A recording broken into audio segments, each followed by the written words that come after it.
Hey everybody, it's Joyce Look here from Black Hair Compass, and today I'm coming to you guys with a bit of a story time, I guess we could call it, but along with updating you guys on the physical changes of my hair, I'm also just going to update you with some of the things that I experienced throughout my lock journey, and this is one of those types of videos. I oftentimes am on the receiving end of unsolicited advice on how to take care of my hair. And I've realized that this advice is usually not about how to make my hair healthier, but more so how to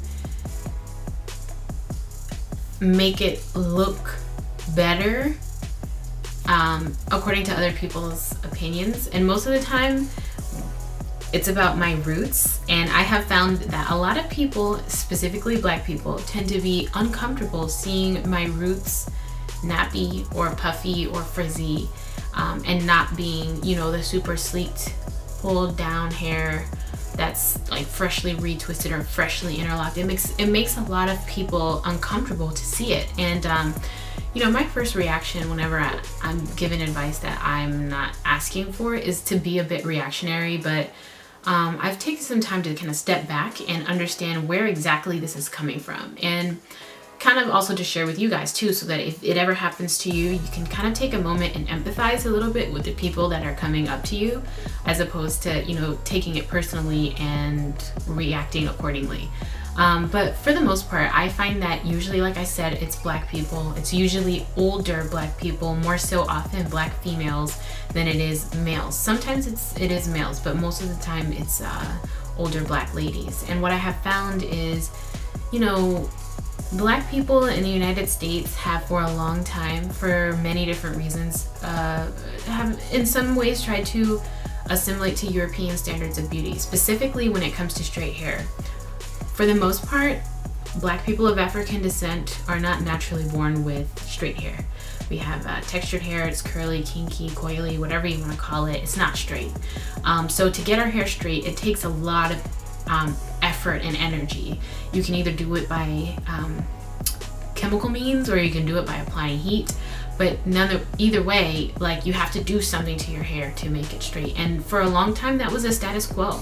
A lot of people have had relaxers for as long as they can remember. They don't even know what their natural hair looks like, and we created generations and generations where that mindset was passed down and taught to the children, and then they taught it to their children, and now we're in a period where a lot of people are questioning that and choosing to, you know, leave their hair virgin and not chemically change it. And what I have found is that as someone who is a part of that, get a little bit of negative criticism from other black people. And what I'm realizing is that as it continues to happen, a lot of the time what it is that insecurity within that person, they're projecting it onto me, because the trigger for them is seeing my roots nappy and puffy and frizzy. It's a trigger for them, and their own insecurities that they have about their appearance, or maybe their natural or their nappy hair, they will project it onto me when they see it, and it'll prompt them to come up to me and say, when are you going to twist your hair? Aren't you going to twist your hair?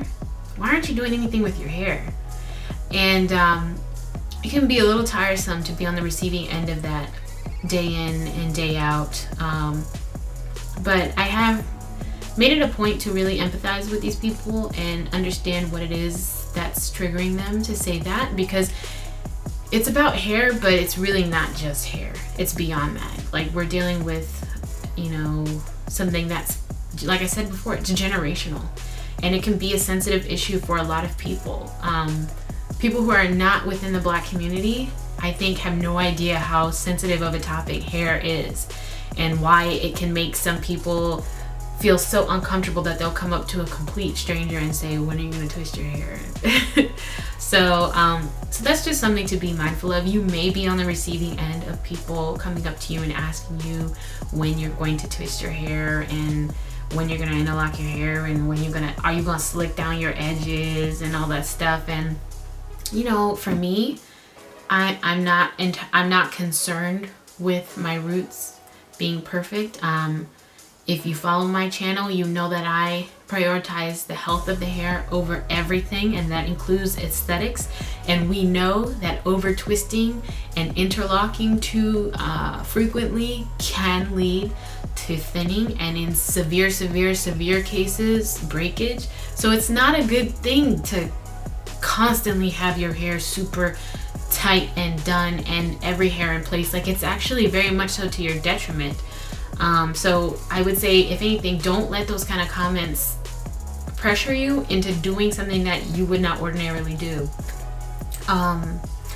So that's the one thing. But something that I've also found that has helped me kind of deal with these comments when they come up is, don't be rude. You know, answer the person's question, but don't elaborate. And what I mean by that is, if they ask you, are you going to twist your hair? No.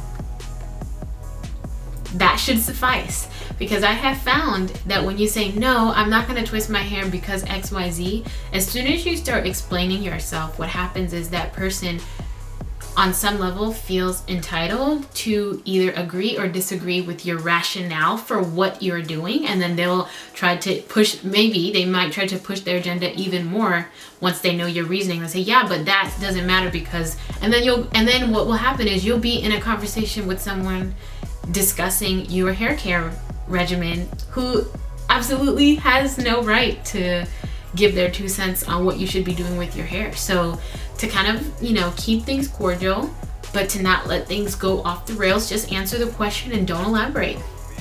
So when are you gonna twist your hair? I don't know. Don't you want to twist your hair? No. Well, so-and-so over there has, you know, their hair really nice and twisted. Don't you want that? No. I have found that it works for me. You don't have to be rude. You don't have to be, you know, you don't have to say it with an attitude. You can say it very respectfully, just answer their questions, but you know, you don't have to elaborate. But anyways, I just wanted to let you guys know, because while I can't speak for everyone's experience, you will likely at least once in your lock journey have someone say something about your roots not being maintained, because it really bothers a lot of people to see it. But again, don't let it bother you that it bothers them, because you know, sometimes we gotta give people a little bit more time to catch up with what is going on in the United States. Even with, you know, Black people going natural, locking their hair, it's a little bit different than the relaxed look, and we have to give some people a chance to kind of catch up with that, because not everyone is going the same pace. So I hope that that was kind of helpful. Either way, guys, has this happened to you? Have you been, you know, just allowing your hair to do what it does, and then someone comes up to you and says something about your hair, about what you should be doing with your hair, and you didn't ask them for their opinion? If that's happened to you, leave me a message in the comment section below telling us what happened and how you handled it. But anyway, as always, thanks for tuning in, and until next time.